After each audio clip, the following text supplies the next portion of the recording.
That's all. Alright. Keep things moving. I would entertain a motion to approve the agenda. Motion to approve the agenda. Second. We need to make an addition to the action items. So we'll make that 7J. And we'll call it approve. Extended trip? Yeah. Extended trip. Approved band extended field trip.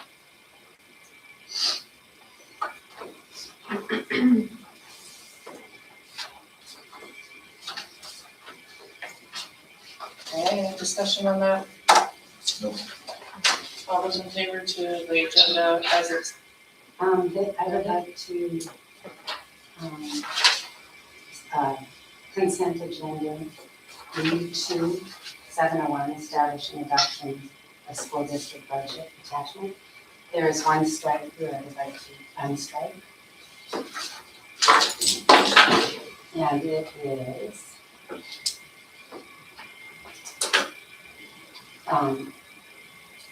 number 7, under financial management requirement, and C, internal controls, and it strikes out the United States Constitution. So I would like that.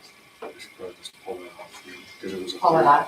third and final reading, so Yeah, it was. we need to revisit that one. okay, so we will, That was 6E2, is that correct? Yes.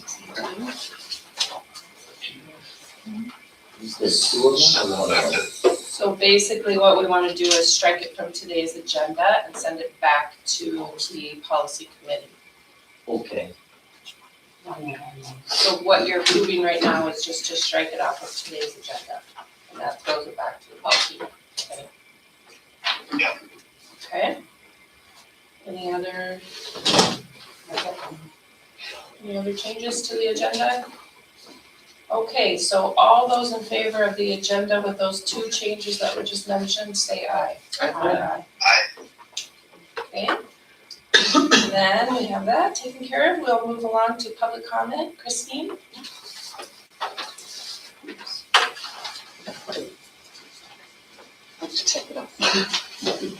Thank you for allowing me to speak today. In the email I previously sent to the board, I outlined concerns regarding the head of our IT. Today, I want to focus specifically on the events surrounding my preschool concert that happened on May 21st. I encourage you to review my email for additional context regarding the ongoing impact these issues have had on students, families, and staff. For many families, the music concert is a highlight of their child's school year. Parents and grandparents take time away from work and responsibilities to celebrate their children. Instead of being welcomed into a well-prepared event, they were left waiting while preventable technology issues were addressed at the last minute. Preschool teachers invested countless hours creating student artwork displays, documenting memories throughout the year, and preparing a slideshow celebrating student growth. Because the requested technology was not ready, those efforts were lost, and the focus shifted from celebrating students to managing a preventable problem. Throughout the afternoon, I communicated with administration and staff members who attempted to help resolve the situation. Despite requesting 2 Promethean boards through the proper process, I was informed that only 1 would be provided. As families began arriving and students lined up to perform, the technology was still not functional. A second board eventually arrived, but it was not connected, and I still did not have access to a laptop to run the digital program. In the moments leading up to the concert, instead of focusing on students, calming nerves, and ensuring a positive experience for families, I was scrambling to solve problems outside of my responsibility. No teacher should have to begin a major school event that way. Most concerning is that this was not an isolated incident. Similar issues involving a lack of technology support by the head of IT have occurred repeatedly for years. Before bringing this matter to the board, I made every effort to address these concerns through the appropriate channels. I've sent reminders, documented concerns, and sought assistance through administration. While apologies and assurances were often provided, the same issues continue to occur. My decision to speak today is not based on a single event, but a long-standing pattern that has persisted despite repeated attempts to resolve it through the normal chain of command. As I'm speaking here today, I still do not have any videos from my concerts on April 23rd or May 8th. I respectfully encourage the board to gather information from staff across the district to gain a complete understanding of these concerns and other negative patterns in regards to the head of IT in our district. Students, families, and staff deserve reliable support, professional accountability, and confidence that assigned responsibilities will be carried out. I would also like to recognize our IT assistant, whose professionalism, reliability, and willingness to help have been invaluable to our staff and students. I truly enjoy teaching in Warroad and remain committed to providing meaningful, impactful musical experiences for our students and families. My hope is that meaningful changes can be made so that future events reflect the level of excellence our students, staff, and community serve. Thank you. Thank you. Thank you.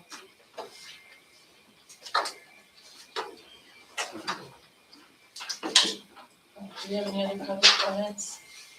I do, I guess, yeah. I'm Bjorn Solberg, from Halston, Minnesota, actually, so not from Warroad here, but I'm from District 1, and I'm here because I'm running for Senate in District 1 here. I was originally born in a farm just south of Fargo, North Dakota, and I moved to Halstead in 2018 and purchased a agribusiness.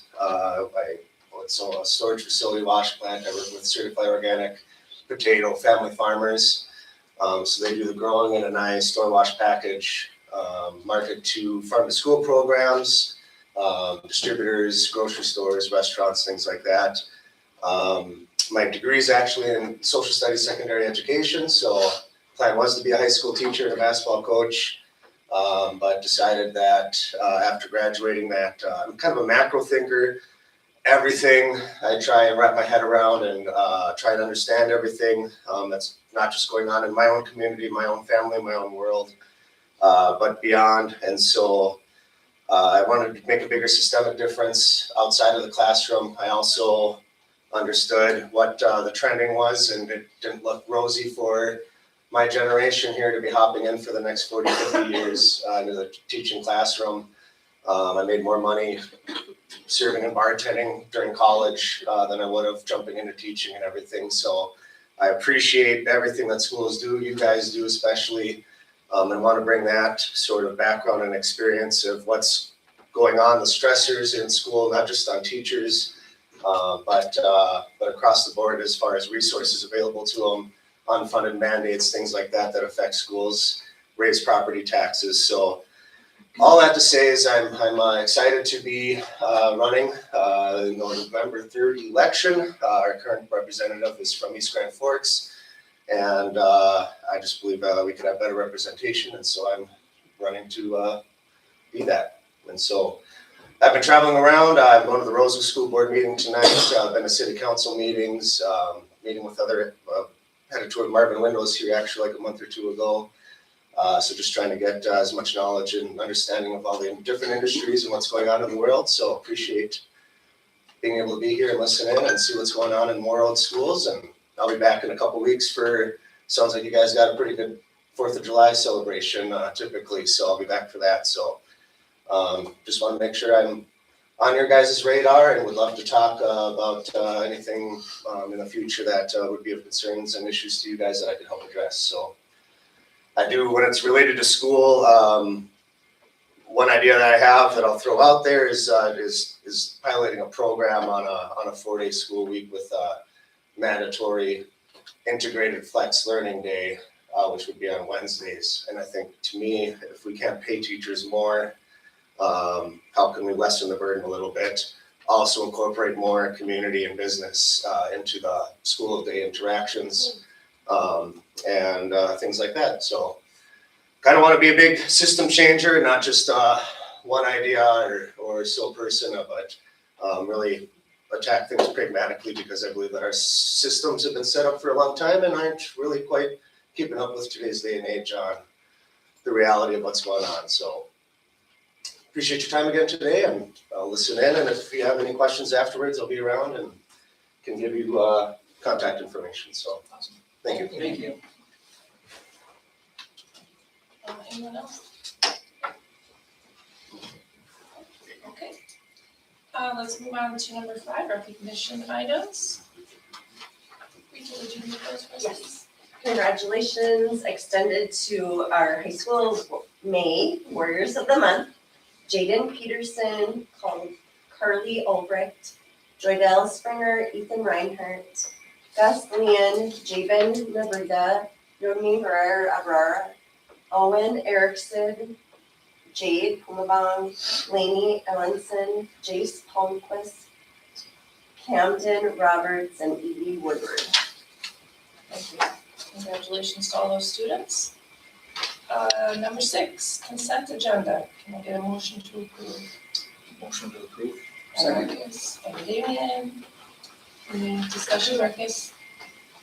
Damian, Nothing for me. anyone else? Okay, seeing no discussion, I will make a motion to approve. Or all those in favor, say aye. Aye. Aye.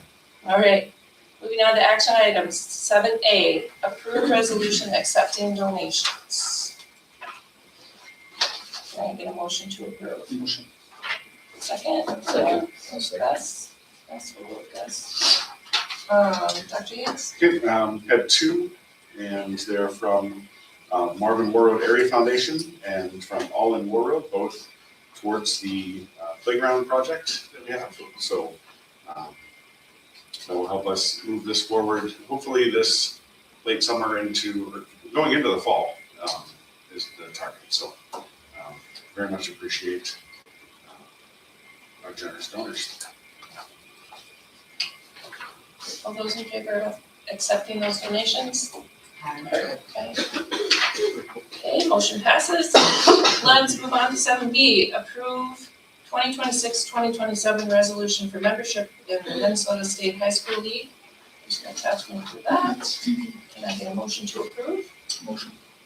Marcus and Damian, second. Any discussion, Marcus? Does that go through, Gus, you're a rep on that, right? Does that go through like spring sports and then renews? So does that end at 2027 spring sports? It is the 26-27 Yeah. school year, so Okay. yes, it'll go all the way through into the spring sports actually extending through June, you know, with track and golf and baseball. Yeah, correct. Fine. Any other discussion by anyone? Nope. Okay, all those in favor? Aye. Aye. Aye.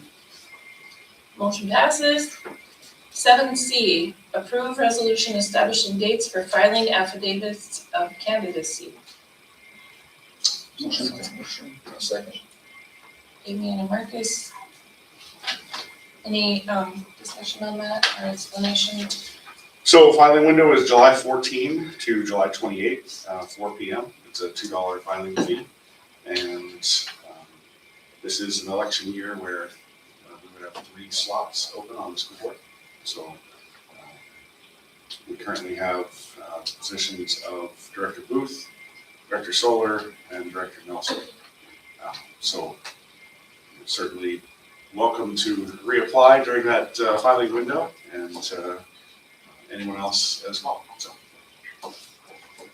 And that's in the district office, right? yes, Yes. correct. All right, any discussion? Anyone else? All those in favor say aye. Aye. Opposed? Okay, passes. 7E, approve resolution confirming the approval of the 10-year long-term facilities maintenance revenue and expenditure plan. Let's skip E. Oh, it is D, I'm sorry. Approve designation of an identified official with authority for education identity access management system. Motion? So, yeah, motion to understand that. I'll ask for a second reading on that. I'll say. Let me explain this one. So this is the, call it the Iowa, so the identity, or the identified official with access.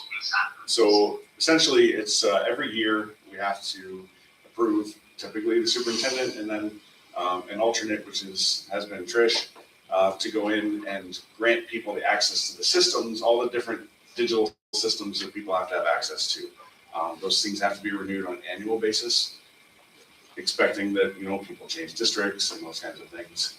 So basically allows me to go in and give everybody the appropriate access to the appropriate tools so they can do their work and get the reports submitted and such.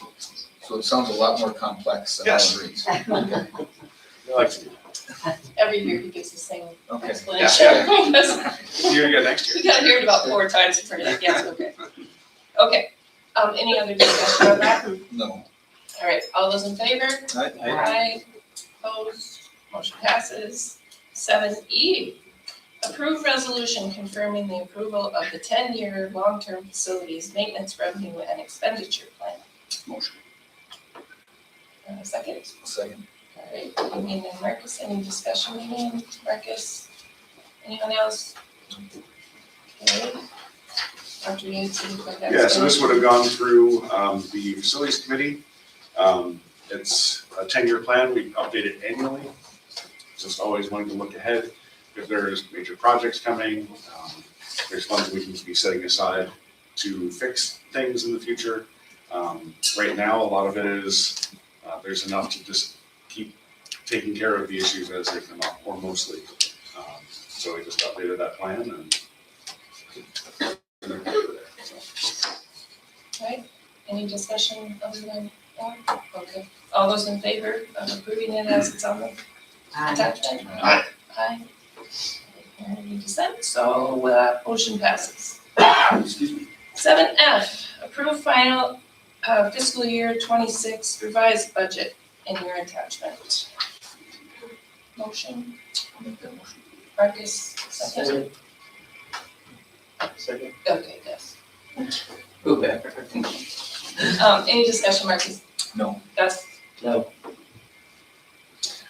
Yeah, just Amanda does a great job getting our budgets in line, and this is the end of our fiscal year, June 30. And we're starting the new one on July 1st, so this is the final budget, and then we'll roll into the proposed budget for preliminary budget for FY27, which will officially kick off July 1. So, and I think Blake will probably give more of a report in the finance committee if there's additional questions.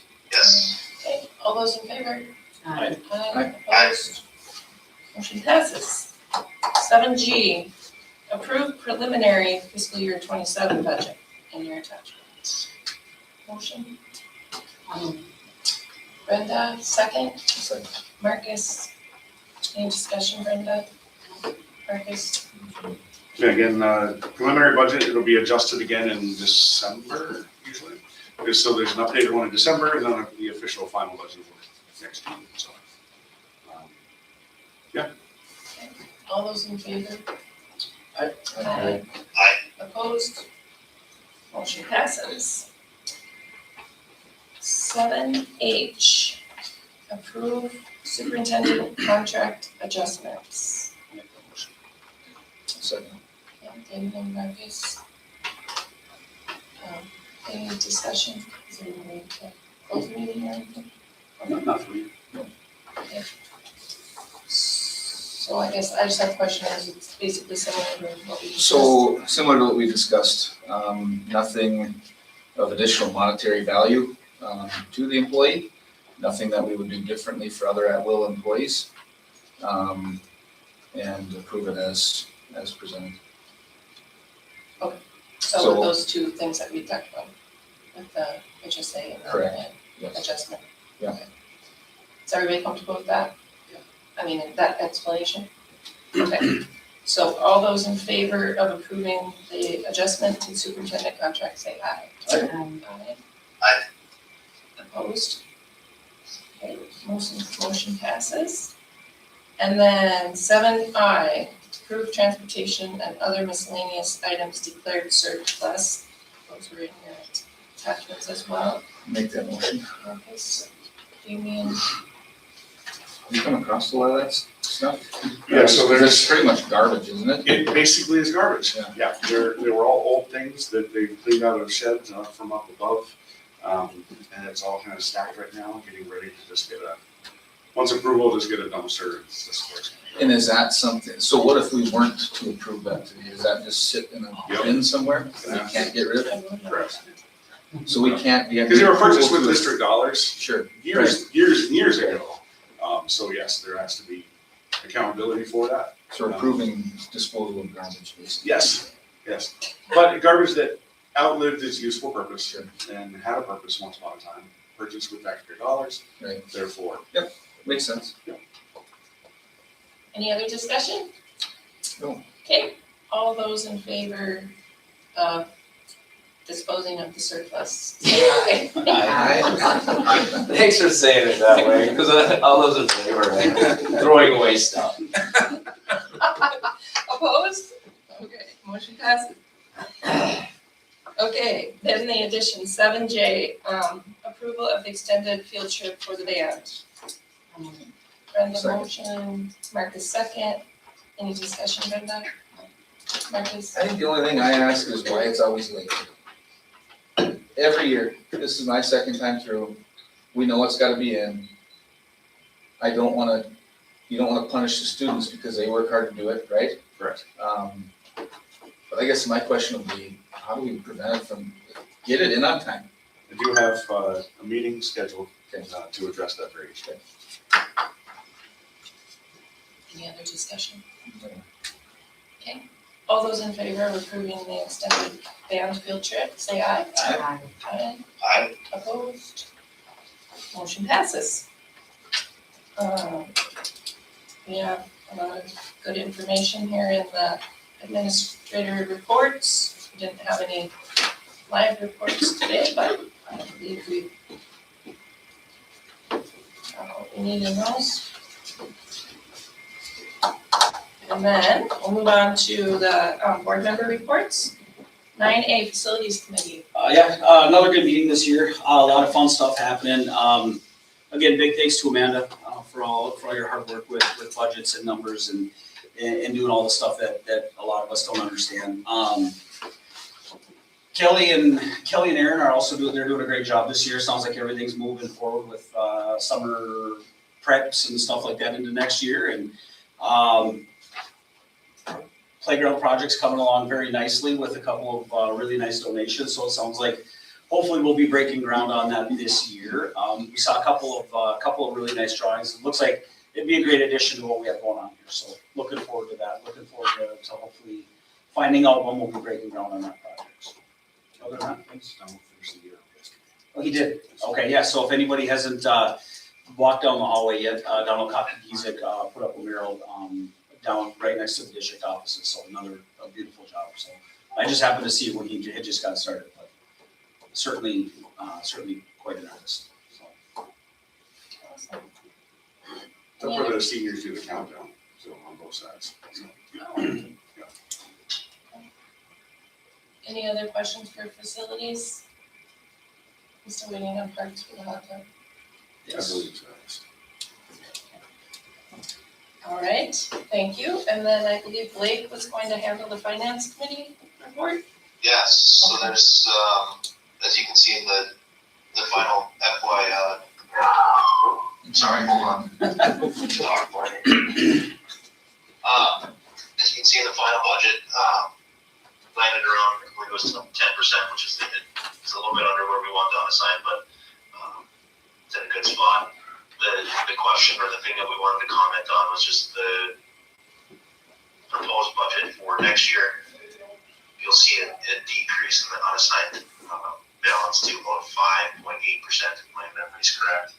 A lot of this is one-time spend, completion of the track and field project, the actual surface of the track, so the bus purchases, different things like that. So it was known that it's gonna go down, but I know like when I saw it, when Cindy saw it, we had a couple questions, and it's might put us in a spot where next year we want to be a little bit more diligent or careful with anything outside of what's planned. So a lot of one-time spends, nothing that's going to be reoccurring, but just know that might be a little bit tighter with some of the one-time things next year if there is anything that we might need to plan for the following year. So anything you want to add or Dr. Yates, anything you No, want to add? other than if Dr. Yates wants to give us a really quick, since we do have just a little bit of time, on that school fund that we all got an email about from the state. Yes, so the constitutional amendment that will be on the ballot in November. We're gonna be getting more information so we can share that out with our community and certainly with you guys as well. But essentially what that is the permanent school fund. It's money that's given to the schools based off of revenue generated from school lands that the state owns, essentially. The fund has been growing and growing. They're constitutionally, legislatively only allowed to distribute, I believe it's 4% right now. They'd like to change how much they're allowed to allocate out of the fund because it just continues to grow and grow and grow, and then the money can't be used. So the constitutional amendment is to allow them, I believe it's to use 7% a year for the annual draw to then be dispersed to the schools. So the money is still there. What it will do is we'll continue to, projections show that it will continue to grow slightly, but still maintaining the balance and still a little bit of growth, but more money can then be distributed to the schools. So essentially what that would see is, we would see an annual revenue, additional revenue coming in, which would essentially close to $100,000 revenue for us as our district annually, which would be fantastic to be able to have that revenue stream increase. So we're still waiting to see exactly what we're allowed to say as far as encouraging people, certainly educating people on what it would mean for the districts. And it's no additional money out of anyone's pocket because it's an existing fund. So it's just a matter of how they can allocate those funds because they're currently constitutionally bound to a certain figure. And they'd like to be able to increase that figure so the schools can actually use the money at a time when the schools really need to use the money. So this is land that school districts own. So throughout it's the state. permanent school fund, yes. And I believe How does it's, that generate? I believe they're state-owned lands, which is what, that's the information I'm waiting to see, exactly how that money is generated. It's nothing, there's no change to how the money is generated. There's no change to tax structures. There's no change to any of that. It's just a matter of the fund is getting so large, they want to be able to give more back to the schools. But they're Do you have constitutional. any information on how that money is donated I or will make sure that I generated? get that information for you. When we go to start to explain Sure. this to people, because people will have that question. And what's in the fund right now? Do you know how much? A lot of money. I don't know. Again, I'll get those figures as well. They're gonna start releasing information. I got an email yesterday with kind of a schedule of, throughout July, they're gonna be providing more information for us to be able to start to let people know. August, September, October. Obviously, there's all the constraints around, what we're allowed to tell people and encourage whether to vote for something or not, especially where funding is concerned. So it'll be on every ballot in the state. Every ballot in the state's a constitutional amendment in November. Yeah, but we want people educated on what it means so that they understand that it's not a tax increase. It's none of that. It's simply how they're allocating those funds to the schools. All right, very good, thank you. Future meetings, Facilities Committee, July 7th at 1, Board Work Session, July 13th at 4:30, Finance Committee, July 20th at 4:30, regular meeting, July 21st at 7 a.m. Should we have a motion to adjourn? I would like one. Maybe we won't. Second. Any discussion? Actually, not intention. All those in favor? Aye. Aye. Have a good day. Thanks, everybody. Yeah, thank you. Oh, yeah, I should